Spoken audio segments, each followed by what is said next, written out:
Hello, Swarm, and Merry Gizmas to all. I know we said we were done for the year last time, but we couldn't help ourselves but to do just one more quick one as a bonus episode to close out 2024. So consider this our little gift to you real ones out there who have been following along and supporting the show so far and just can't get enough of hearing our voices. Yeah, because of course you could never get enough of these voices, right, Joe? I sure don't. Especially not when I'm editing these episodes for 10 hours straight. Yeah, of course, yeah. Oh, and by the way, my name is Spencer. I don't even think I said my name this time. I'm keeping it casual this time. You know who I... If you're listening to this one, you know who we are. Yeah, so a Merry Gizmas to all who celebrate, and whatever you're celebrating this winter, we really do hope you're enjoying yourselves during it. And yeah, we wanted to drop a bonus episode, just as a little something extra, and partially our way of just expressing our gratitude and the fact that we're thinking about all you dear listeners. We wanted to give you something a little extra before the end of the year, and today what we're doing is we're giving a little late drop of our Spotify Wraps, and I think the results to a certain extent, Joe, I think are pretty predictable, as we can all agree on both of our ends, but definitely. I think in going down our rankings and some of our stats, I think there will be some intriguing, entertaining, maybe even some laughable stats and twists to our Wrapped. So what do you say we get into it? Yeah, let's just go ahead and get right into things here. So starting off, the first stat I have that we can compare before we get into the Gizz specific stuff, and of course there's plenty of that in these Spotify Wraps of both of ours, but just some general stats as far as our listening habits and things. I had a total of 35,213 minutes, which I think, I haven't looked back at my years past ones before. I have been using Spotify for a while, so I do have a bunch I could compare, but that sounds pretty standard for me. Like, I feel like I normally kind of fall in the 30-something thousand listening minutes. What about you, Spencer? Okay, I feel like an absolute monster now, an obsessive monster. My total minutes listening this year, 127,583. That puts me in the top 0.5% of listeners worldwide. Now, I think I can attribute it to a couple of things. Hear me out now. I think I can attribute it, to moving departments at work. I now work in the shipping department rather than as a machine operator at my employer, so I am around people quite a bit less on average each day and during each hour of the day, so that might contribute to fewer pauses and fewer breaks in the action in my listening. And I think also I've gotten into such a habit of waking up and putting the earbuds in while I'm making breakfast, getting ready for my day, and also just while I'm out running errands or cleaning up around the house or whatnot. So maybe to the detriment of my hearing long term. So maybe in the future there will be a little bit of a scaling back. But for now, I think that's how I can best explain that ridiculous ass number. That is insane. It wasn't double mine. It wasn't triple mine. It was far beyond what I could comprehend. And you know what? I think you also listen a lot more at home probably than I do. I feel like you've mentioned several times that, you regularly have music on when you're just doing chores around the house or cooking or anything like that. For me, I don't really listen to a lot of music when I'm at home. It's for the most part, when I'm at work, I'm listening to music and podcasts all day, and in the car, of course. But yeah, at home, I'm usually like playing video games or watching something instead, and so I don't always have it on as much. So maybe that's a factor. Yeah, it could be. I think furthermore, though, I'm more curious to hear what our total songs played total is. I'm gonna put mine out here first. I hit 5,065. How about you? Damn. Okay, you're almost double me on that one too. I have 2,919 songs played, and I also have 1,008 artists played. So do you have that stat as well? 1,008. Okay, so you actually fairly narrowly beat me in the different artists category. I listened to 909 different artists. That was one where I thought for sure that I would beat you in that category, but I also developed a habit during this year of just going totally off the rails and digging deep into these rabbit holes of what Spotify is recommending to me based on what's in my playlists or what I'm listening to at any given moment. And I thought I reached some pretty strange depths and went to some pretty weird places with that.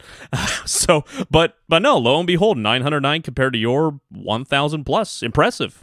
Okay, so those 1008 artists starting at number 1008, no, I'm not doing all that. I couldn't even begin to comprehend what the hell all those artists were. But yeah, probably just a weird mix of stuff from playlists, listening to similar artists to King Gizz that I get thrown in the algorithm, and God knows what else. I've been all over the place this year. So, but all right, I'll take that W in one category. So far you have me beat on the numbers game, but I got that one at least. So good stuff there. Do you happen to have the stat for your biggest listening day? There was one stat that they gave where it was like the most amount of time you spent listening to Spotify on one day out of the whole year. If you don't have that stat, I could give mine while you're finding it if you need to. But mine was on June 17th. I listened for 444 minutes, which doesn't sound like a huge amount. That does come out to about 7.5 hours, which I could easily hit in a typical workday.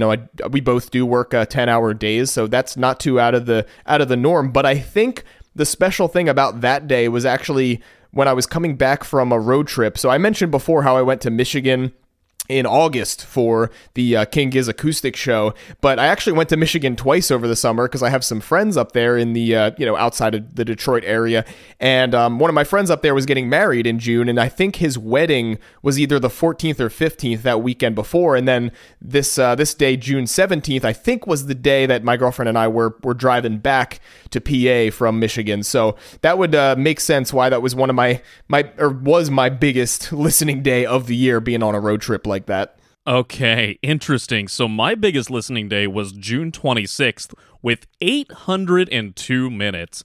First of all, man. Holy shit, right? Second of all, I looked back at my calendar because I keep a pretty detailed calendar on my phone of everything that my wife and I have going on day to day. There's nothing that stands out on that date. It just looks like a typical Wednesday. I'm thinking maybe I worked alone on whatever machine I was on at the time at work that day, and so maybe it was around fewer people, was talking less, therefore. Yeah. Or maybe my wife was out with friends or something, whatever that night. Who knows what the case was, but okay, so I think I almost doubled you in that category as well. Shocker, given the direction that these stats are going to this point. But, yeah. Mm-hmm. Another one for Spencer. Jesus. Okay. You mentioned artists and our totals of different artists listened to. Do you want to get into our top 5 artists now? Yeah, let's go ahead and get right into that. So this will come as a surprise to no one. I believe we are on the same page here, but of course, my top artist was, big drum roll, big shocker, King Gizzard and the Lizard Wizard. They were number 1, and we'll get into some specific stats related to them in just a minute, but to close out my top 5, so of course it was Gizz first, then Everything Everything, which is a band I've actually mentioned before, I think in one of our Most of What We Like segments earlier on in the show. They are definitely my other favorite band, right up at the top with King Gizz. I'm having trouble thinking of a way of how to describe them, but they're this band out of Manchester in the UK, and, kind of this like indie alt-rock mixed with, electronic and pop elements, and their singer has a really unique voice. He sings in this really like high falsetto register a lot of the time, which is kind of a standout characteristic of their sound. They're just incredible. Their music's really well written, very intelligently written and unique, and it's hard to describe, but if that kind of sounds like something you might be into, I really recommend checking out Everything Everything. I absolutely love those guys. After them, number 3, funny enough, was Bootleg Gizzard, from listening to all the live King Gizz stuff this year. After seeing them live, once the Philly show and the Detroit show that I was at got uploaded to all the streaming platforms, I was enjoying revisiting those, as well as checking out a bunch of the other sets that I missed. Then after Bootleg Gizzard, I have Ween, which I know for some weird reason there seems to be a lot of crossover of fans between King Gizz and Ween. When I was out for both of the shows that I went to in the summer, I saw handfuls of people with Ween shirts, and as well as someone at the Detroit meetup gave me a sticker that was Ween related. So yeah, it seems to be a lot of crossover there. I love Ween, and they are actually from the town of New Hope, Pennsylvania, which is like 20-30 minutes from me, so really cool kind of local guys to this area to me. So love them. And then my number 5 was System of a Down. I brought them up before in an episode as well. in one of our recent Most of What We Like segments, because I was mentioning like, oh, I'm revisiting a bunch of bands I used to listen to a lot that I haven't heard in a while. System of a Down came back strong for me this year. I've been listening to them a lot at the gym, especially because that energy just keeps me going, and they're also a lot of fun just to have on at work and everything. They've been a favorite band of mine for pretty much my whole life at this point, so I really, really love them, and apparently they're playing just a couple shows next year with some other bands. It's not like a whole big tour, but they're doing some select shows, one of which is in New York, or technically North Jersey at MetLife Stadium. So I'm trying to see if I can get myself over there because, God, that's like a bucket list band to see live that I didn't think I would ever get the chance to. So that's my top 5 artists there. I'll let you go ahead with yours, Spencer. Okay, yeah. First of all, that would be super cool to see System of a Down. That would not... They have never been too high on my list personally, but I understand the impact that they had on sort of the alt-rock and sort of the metal genre of their time throughout the 2000s and beyond. So definitely, that would be a cool opportunity. As for my top 5, King Gizz at the very top. No surprise there. We host a whole damn podcast about the band. Number 2, Weezer. I've talked about them on the show before. They have long been one of my favorite bands. I'm a 90s kid also, so I got to have my pop punk in there. I also did have the opportunity, along with my wife, to see Weezer live for the first time. They came to Philly late this summer. I actually saw them just about a week and a half after you and I went to see King Gizz in Philly. So that was a really fun, about 10-day long stretch or so.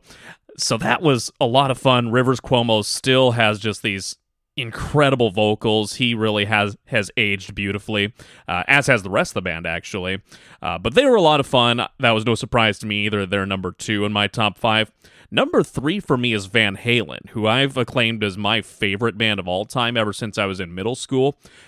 Go figure, a middle schooler circa 2004-2005 with Van Halen as his favorite band. Needless to say, I didn't really fit in much as far as musical interests with my peers around those years.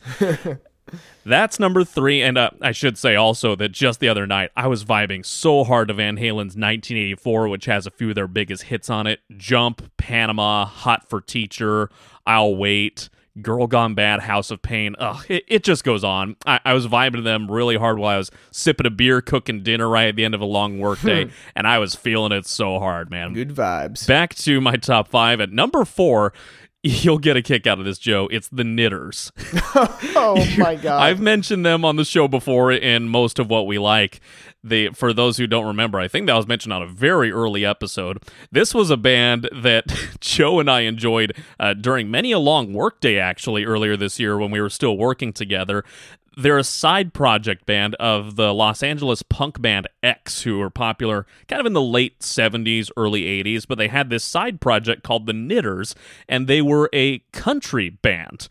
They only put out one studio album, came out in 1985, called Poor Little Critter on the Road, and that album consists of, I think, 10 tracks, more or less divided into 2 camps. Half of them were some pretty genuine, straightforward covers of actual country stars and artists, and the other were just the most off the rails, just kind of wackadoo, like goofy songs. So I recommend if you're in for some musical entertainment, kind of with a comedic spin, I highly recommend checking out that Poor Little Critter on the Road album. Do you still have the that vinyl of it that I found and gave to you at a local record store? Of course I do. Yep, I have it proudly sitting on the bookcase right behind me. Yeah, that was like shortly after you introduced me to that. I happened to be at a local this local book and used record store that I visit once in a while, and they had Poor Little Critter on the Road. It was like the most random, like just bizarre thing for this little shop to have, and they didn't have any King Gizz records, which is what I'm always mostly on the hunt for, but they had that. So I'm like, okay, yeah, I need to deliver this to Spencer. This is important. Yeah, that will remain a treasured part of my collection forever and always. Yes. And finally, rounding out my number 5 is Rush, the Canadian power trio who just aged like fine wine. They still kept pumping out some awesome albums, even into the early 2010s when they finally called it quits, both in touring and with their studio work. My wife and I flew quite a bit in the later part of this year, and for whatever reason, I listen to a lot of Rush when we fly. I think a couple of their albums in particular, their final studio album, Clockwork Angels, for some reason just matches so well with the Soaring Through the Skies. It has this just incredible production quality on the guitars and everything. It just all matches up so well, kind of like the way I've talked about the Silver Cord album in the past here on the show.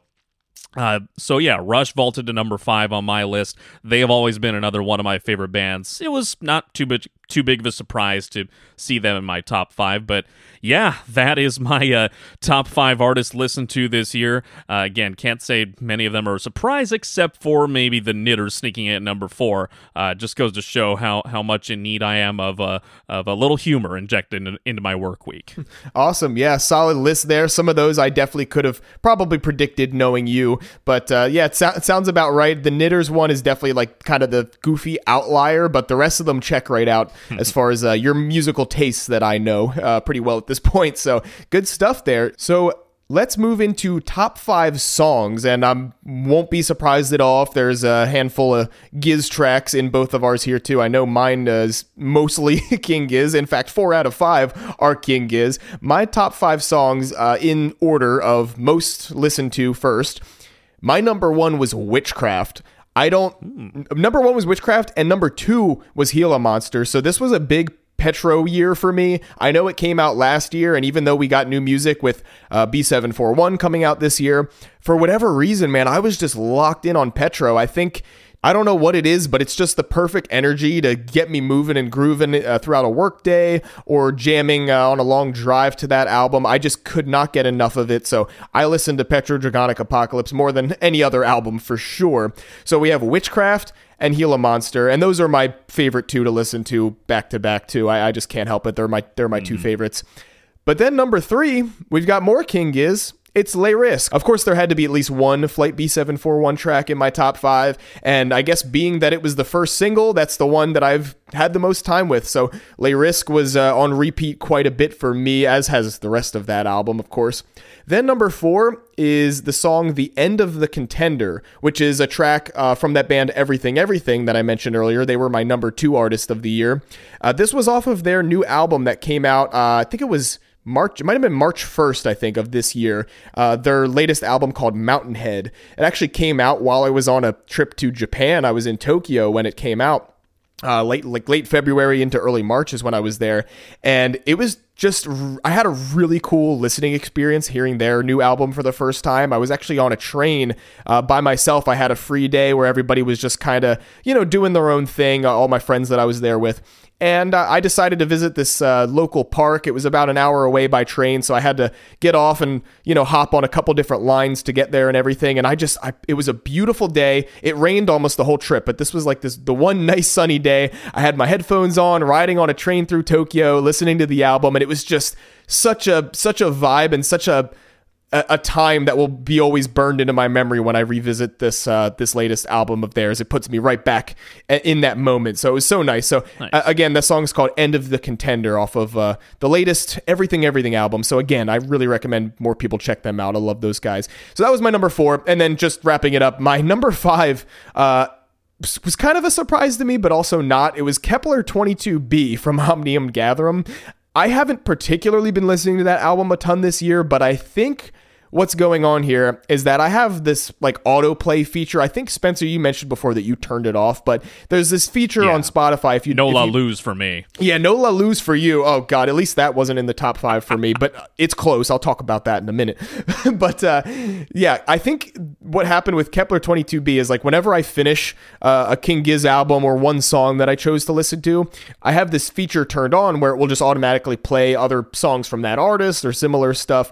And Kepler 22b, I guess, is just a really popular song of theirs, and Spotify loves to make me listen to it like almost every time I finish one of their albums.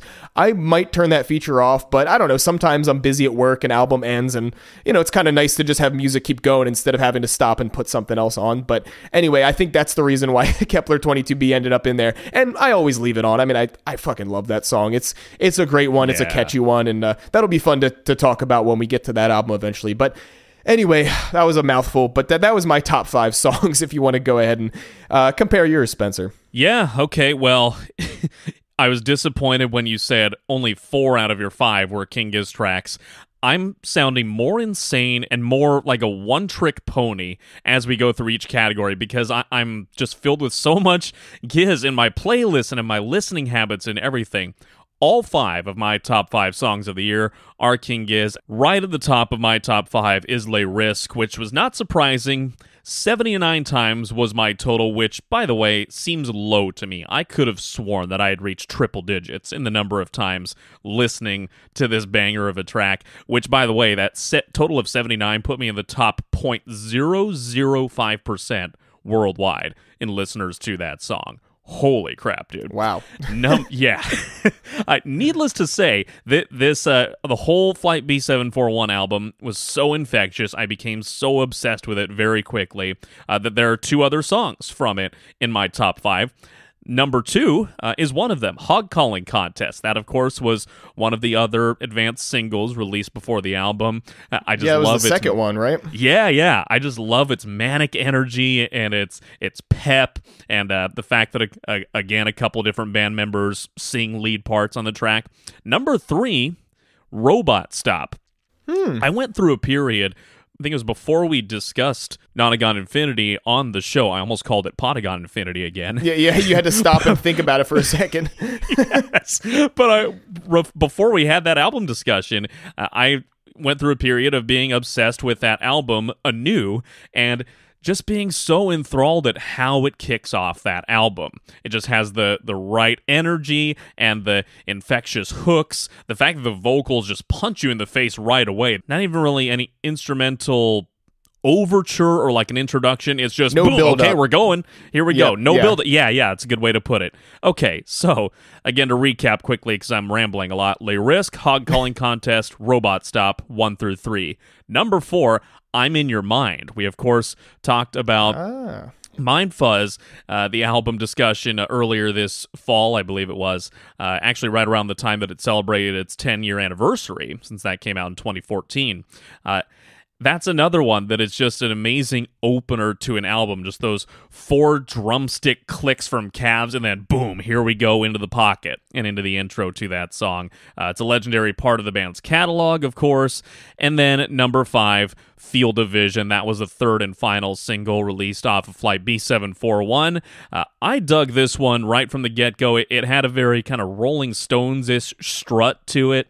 And yeah, dude, it's very cut and dry. Those are my top 5. Not any real big surprises there, but I think it provides a good look back at where I was and kind of the directions I was going with prepping for a couple of the different albums we talked about on the show during this time, and then just sort of the ripple effect that Flight B741 made into my greater listening habits. Yeah, not a big surprise there. I only had one. Like I said, I had Les Risques in my top 5 as well. But yeah, not surprised that you were so taken with that album and that it was absolutely on repeat more than anything else for you this year. Makes a lot of sense.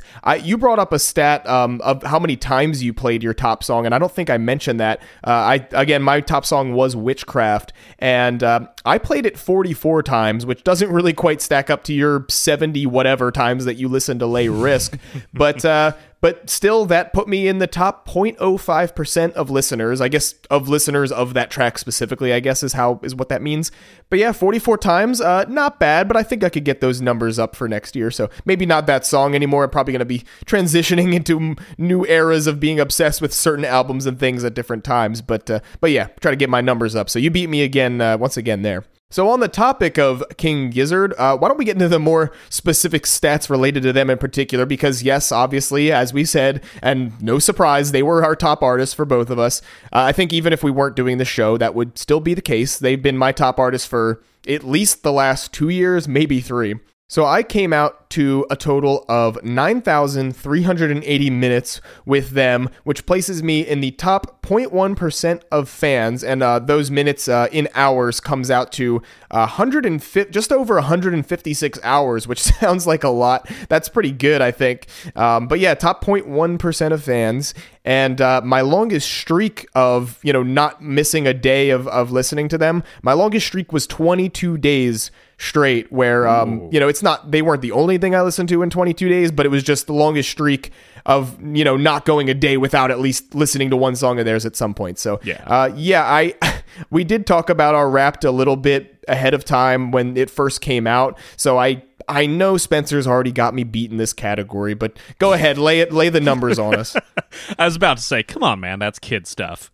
Yeah, we had a little messaging exchange during the day that Spotify Wrapped dropped, and my total listening to Gizz this year, 20,348 minutes, which translates to an hour total of 339 and change hours. That, by the way, put me in the top 0.05% of listeners worldwide. My streak was 28 days, so I am at least pleased to know that your streak, days-wise, did come at least close to my obsessive totals. But yeah.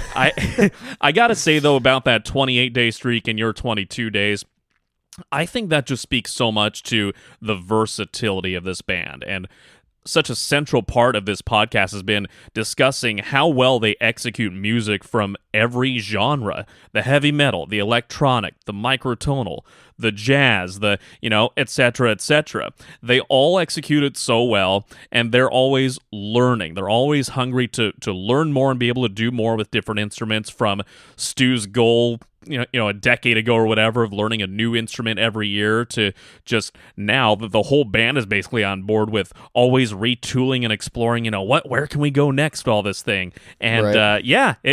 I think this is a band that's just tailor-made for a streak like that for its listeners. Yeah, and I'm sure throughout those streaks that we had, it was different albums and different songs rotating on and off every day. So, yeah, exactly. The versatility and all the different kind of sounds and styles that they bring to the table. It's you could very easily go, 20-something days, even if I was only listening to them, or, all those days were probably mostly them with some other stuff sprinkled in. So, yeah, good stuff. I just got to say, apparently I've created a monster. I was the one that introduced you to this band, and I have created an absolute monster. Yeah, and coming into this recording session, literally one of my foremost thoughts was, okay, Joe has officially ruined me. Like, this band now permeates my every thought of every day practically. Any little song or album reference that pops up in part of everyday life, I go, and just have this like proverbial finger pointing and, oh, that's just like this one Gizz album or this one song or this one riff. Yeah, so, suffice to say, you have created a monster, sir. It's a slippery slope from just, listening to a couple songs to falling down to the point where you make a podcast about them. That's where we're at. We're in the depths of this shit. So, no getting out now.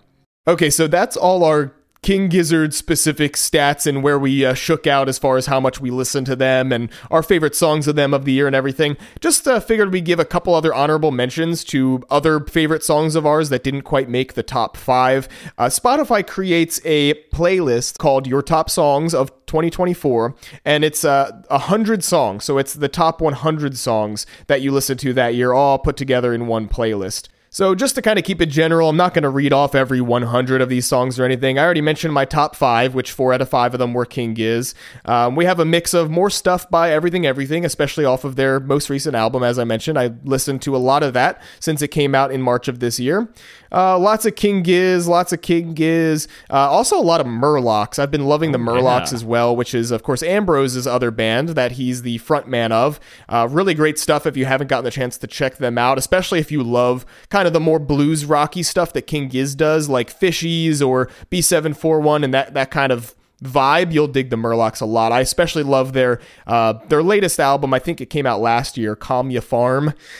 Really great. I revisited that just the other day and listened to the whole thing. It's so good. And it's got much their older stuff had a little more that kind of rough, almost similar to King Gizz, like that rough lo-fi production quality, which is fine. I don't mind it, but their last album really upped the production value. It sounds crisp and beautiful. It is just fantastic stuff.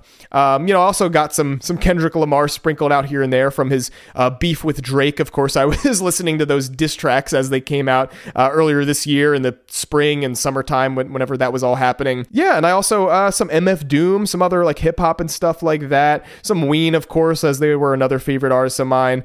I'm not going to get into too much more depth other than that, but one song, actually there's a couple that I want to point out, but as I mentioned earlier, there's this whole phenomenon of when I finish listening to an album or a King Gizz song, Spotify autoplays similar music, whether it's more music from them or just other similar artists, whatever. And they tend to play a lot of the same, quote unquote, similar artists and songs a lot.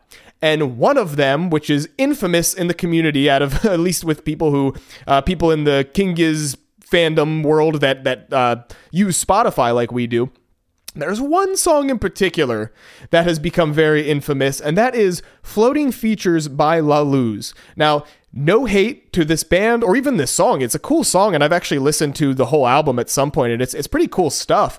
But Spotify just forces this fucking song down your throat so much if you have this autoplay thing turned on like I do, to the point where it's just become like a joke in the community because it just happens all the time. It's like the La Luz jump scare, and the song starts off with just this big hit of the drums and this guitar riff. Everybody knows if you're listening and you're in that same boat. But yeah, Floating Features by La Luz, because of just the way that Spotify makes me listen to it every time I finish a Gizz album, made it to fucking number 7 out of my top 100 songs. It's number 7 actually, and right before that I gave the top 5, and then number 6 in between was Ill Times. That's another great one to give a shout out to. That was the first single off the collaborative album between Ambrose and Gum. So that was a really great album too from this year. But yeah, I needed to just give a funny kind of mention of the La Luz thing. And there was a handful of other songs that made their way on this playlist that I can't give a mention to all of them, but there's, you probably know, you're probably getting the same songs if you're in this boat with me. So yeah. Okay. Yeah, that's it. I never had that on my bingo card, Joe. Number 7, La Luz. I really do wonder if you take worldwide listeners, like who had the highest listening total to that song and or where it ranked in a person's like top artists or top songs listened to. I'd be really curious to see that. So if you're listening to this and your number of listens or ranking in your top songs of 2024 to Floating Features by La Luz was higher than Joe's, please let us know because we're curious to hear that. I wish I had a stat for how many times I've listened to it. It only gives you that for your top song, but yeah, I'm really curious. And I even I think we had conversations where I joked about that earlier in the year. Like, I swear to God, this is going to end up being my top song of the year on Spotify just because of the way it infiltrates my life constantly. Okay, I want to highlight a particular characteristic here of my top songs of 2024 list. Joe, do you want to take a guess on how far down you have to go on my list before you hit an artist that is not one of my top 5 for the year? Oh, boy. I'm going to imagine it's pretty far down. I'm going to say at least, let's say 20 tracks in. Okay, not quite that far. 15. Okay, all right. That was going to be my first guess. Okay, rewind. I say 15. Editor Johnny, cut that out in post, please. Yeah, Johnny, please. However, you will never, ever guess what that track number 15 was on this list. That track is Before Kiddo's Bath by the band Dumbo Gets Mad. What in the hell are you listening to? Now, I've seen this band actually referenced on the subreddit, once or twice before, so they are just sort of known in sort of cult circles, I guess. But this was one of those artists I mentioned that I discovered somewhere along the way of, it's a long day at work, I'm letting my playlist go, and then during break time, I'll look and see, what's Spotify recommending to me based on these different songs and other artists I'm trying out. And sometimes I find these artist names or song names that are just so weird that I just have to know what it sounds like. And so this was one of them. And so that song, I did not realize it would creep up so high on this list, number 1. Number 2, not only do you have to scroll down 15 spaces on this top songs list for me to find an artist that is not one of my top 5 for the year, but in my top 25 songs on the year, you will only find 3 songs total that are not by one of my top 5 artists of this year. So there's the aforementioned Before Kiddo's Bath by Dumbo Gets Mad. At number 19, One Night to Make You Wish It Was Forever by Kevin and the Bikes. Who they are, what's behind them, I don't know. I just know that apparently I liked the song enough. Okay. And at number 24, Gangs in the Garden by Black Moth Super Rainbow. I believe I shared that one with you. That's finally one that I know. Yeah, you showed me that. That one's got a funky electronic beat to it. It's very early 2000s feel. I think it actually is from that era, in fact. But Black Moth Super Rainbow is another artist I've seen mentioned actually a fair amount of times on the Gizz subreddit as a band that a lot of Gizz listeners enjoy as well. So that is a look at my not so varied, unfortunately, top songs list of 2024. It's always fun to see, though, to sort of look back and see what artists you listened to earlier in the year that may sort of be distant memories for you now that, they come back in one form or another, inevitably. Yeah, that's funny that it takes 15 songs for you to get out of your top 5, whereas for me, after the top 5 songs, literally the next one, number 6, as I said, was Ill Times, which is, it has Ambrose on it, so it's still Gizz adjacent, but not technically a different artist with him and Gum. So yeah, that's funny, but you were consistent this year. You know what you like. Yeah, what can I say? I'm a one-track mind guy, and I think my top artists and top songs will reflect that. I do want to shout out just briefly a few other artists that made it into this list at large. ZZ Top, Third Eye Blind, the latter of which was because they're a big part of my 90s playlist that I have elsewhere on Spotify. I also have Camp, which is spelled with 2 A's. They're kind of a bluegrassy indie folky band with a lot of acoustic guitar and some banjo. I like their kind of relaxed vibes. Amel and the Sniffers, which is another fellow Melbourne band that has kind of been tied closely to Gizz for several years. They actually opened for them on numerous occasions in years past.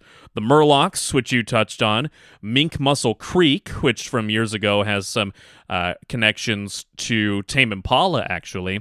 And Radiohead, which I think I have you to thank for the Radiohead part of that, Joe, because you brought to my attention the podcast Dissect, which I started listening to when I found they analyzed the Radiohead album In Rainbows. So I listened to a lot of those In Rainbows tracks to sort of follow what Cole Kushner, the host of that, was saying about each of the nuances and instrumental parts and vocal parts of those songs. So yeah, that's another look into what my top songs were of 2024. You mentioned Third Eye Blind popping up in a bunch of your top songs on that playlist. I had quite a bit of them as well. I was listening to a lot of their debut self-titled album from 1997, my birth year, a lot this year. I don't know what it was that brought them back into my life. Obviously, there's a handful of big hits off that album with songs like Semi-Charmed Life and Jumper, another big one. But I listened to that album a lot this year. So yeah, they ended up on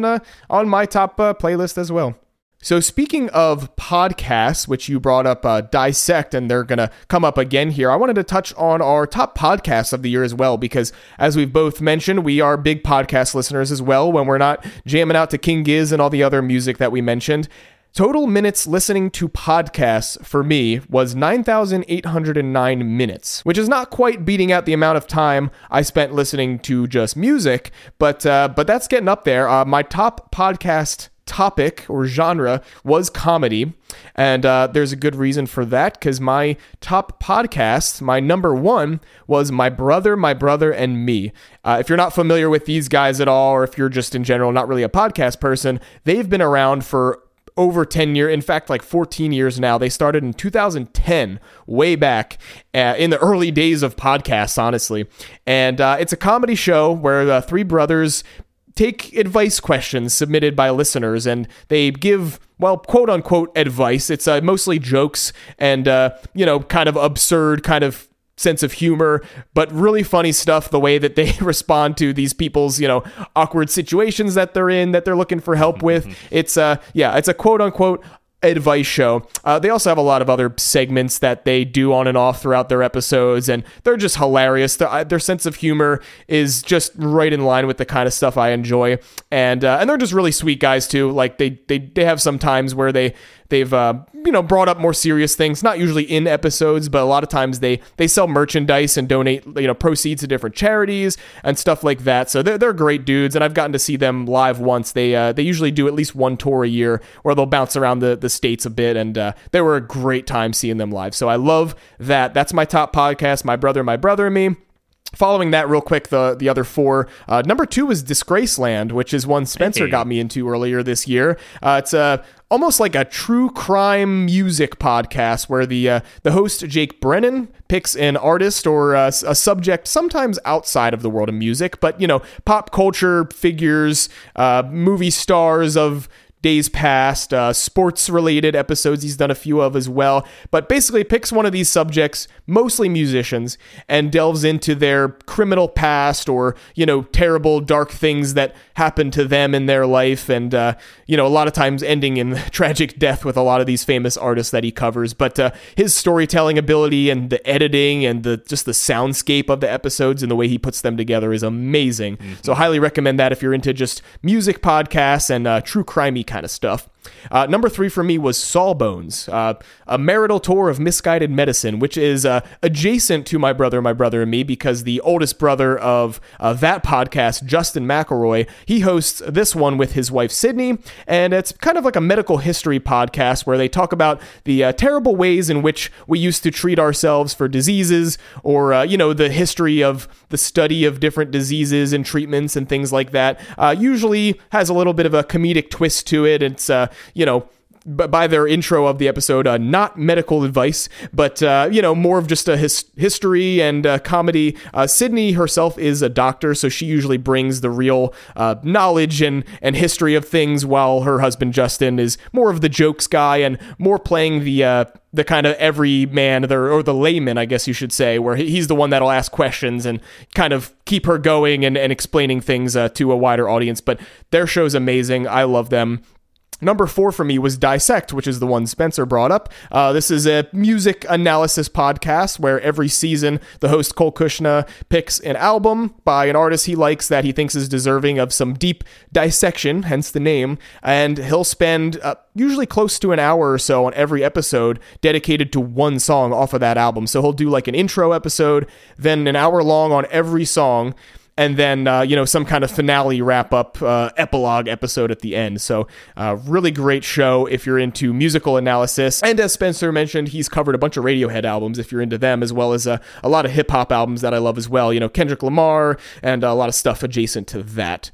And my final podcast, I'm going on kind of long here, but my final one is the show Decoder Ring, which they... From their tagline, they crack cultural mysteries. Basically, they take stuff that has been like popular in culture and kind of get into the history of where did that thing come from? Why was that so popular? And, for the short period of time, and now it's gone. And what happened to it?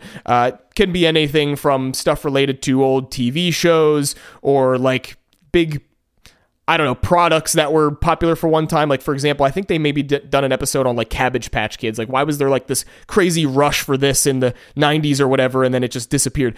I don't know. That's an example, but stuff like that. Really cool kind of history and mystery kind of stuff that I enjoy. So I've been listening to them for years. So, wow. Okay. I've been rambling a bit. That's my top 5 podcasts.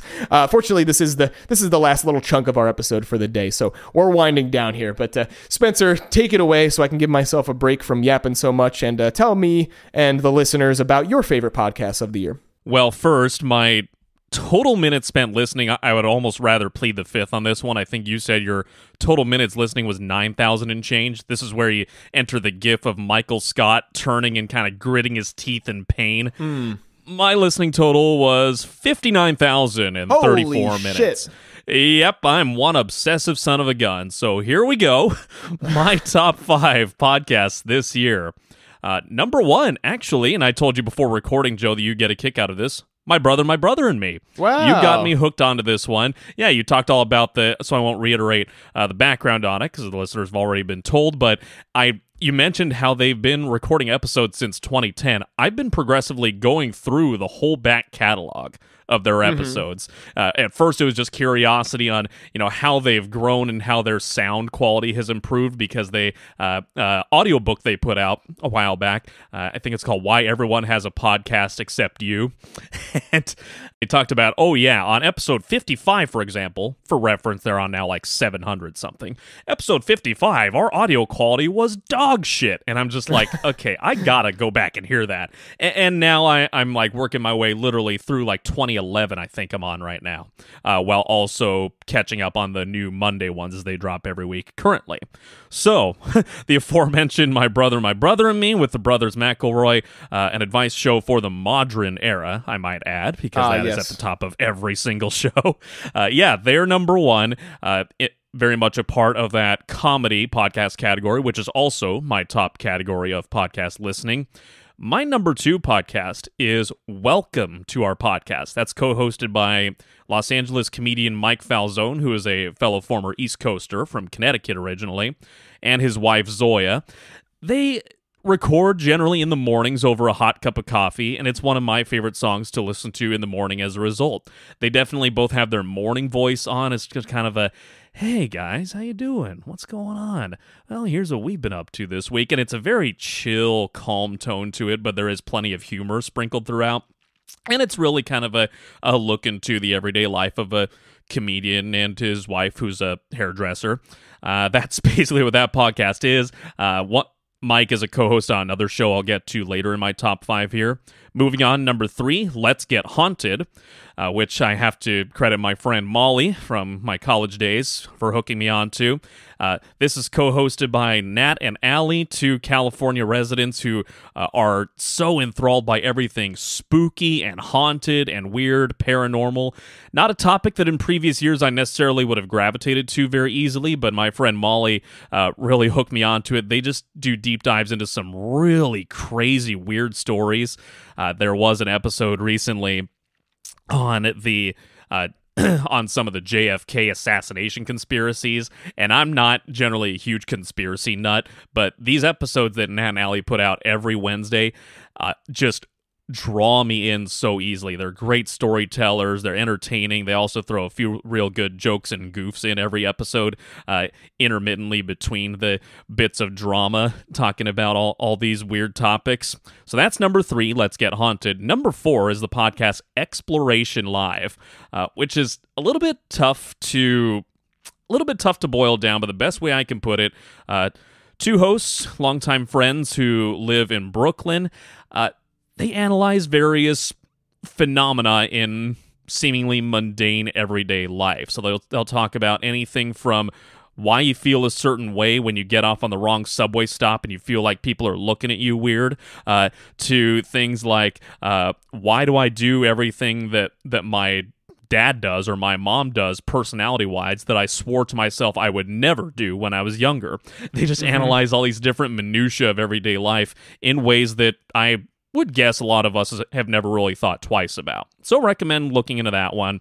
And then number 5, I was actually surprised to see this one so low, Dynamic Banter, which is the very first podcast I ever listened to years ago.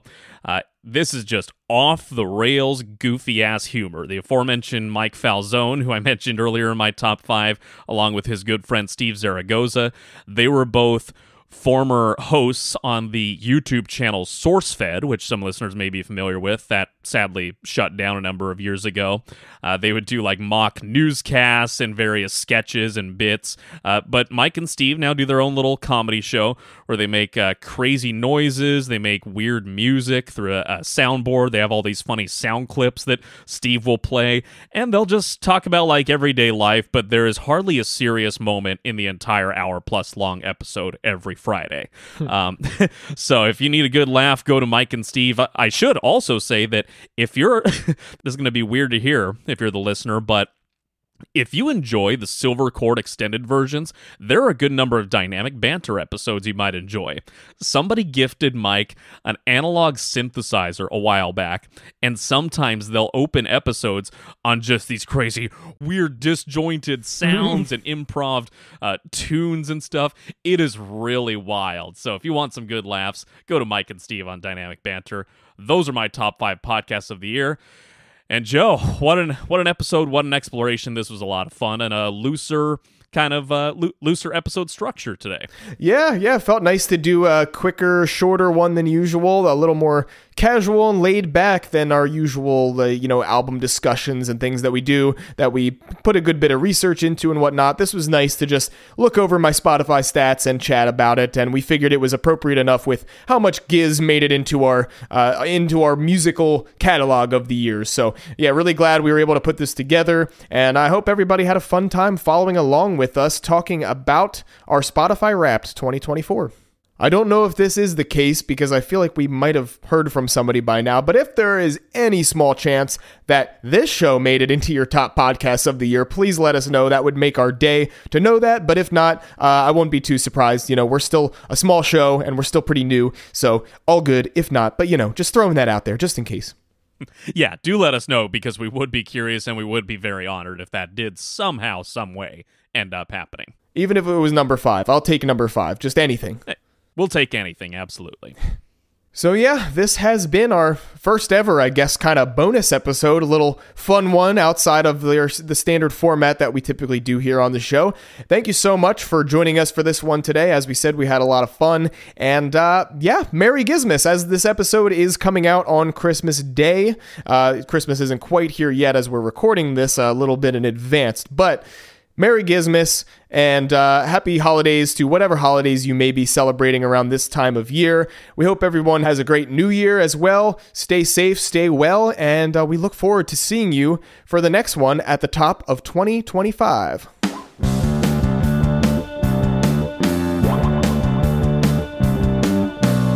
Till then, my name is Spencer. And my name is Joe. Later, Gators. Woo!